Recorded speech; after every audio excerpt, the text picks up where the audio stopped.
नबी आबाद अम्माबाद। नाज़रीन कराम, दुरूस सीरत में आज के दर्स का उन्वान है जाफर की तकरीर नजाशी के दरबार में।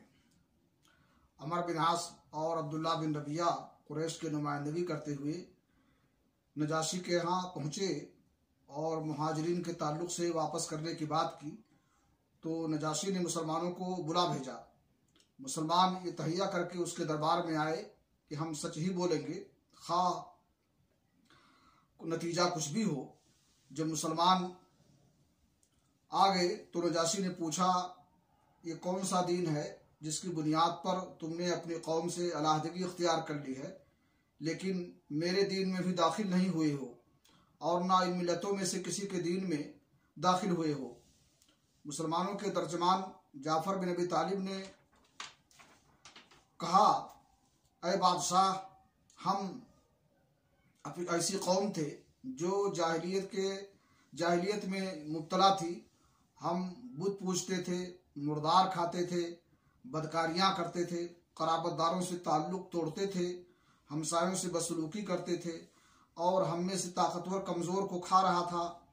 हम इसी हालत में थे कि अल्लाह ने हम ही में से एक रसूल भेजा।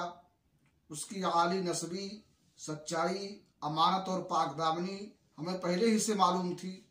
उसने इबादत अल्लाह वाहदहू ला शरीक की इबादत की तरफ दावत दी और उसके अलावा जिन पत्थरों और बुतों को हमारे आबा व अजदाद पूजते थे उन्हें छोड़ देने के लिए कहा।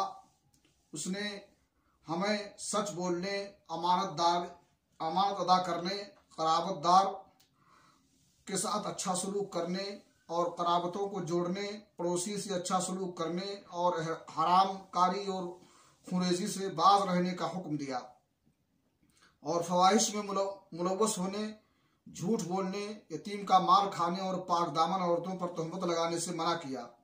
उसने हमें यह भी हुक्म दिया कि हम सिर्फ अल्लाह की इबादत करें, उसके साथ किसी को शरीक ना ठहराएं। उसने हमें नमाज, रोज़ा और ज़कात का हुक्म दिया। इन बातों को जाफर बिन तालिब ने नजाशी के सामने पेश किया। उसके बाद नजाशी ने क्या कुछ किया, इस पर गुफ्तगू इंशाअल्लाह आइंदा दर्स में होगी। अल्लाह रब्बुल आलमीन हमें अपनी ज़िंदगी को सीरत नबवी में ढालने की तौफीक अता फरमाए। वाखिर दाअवाना अल्हम्दुलिल्लाहि रब्बिल आलमीन।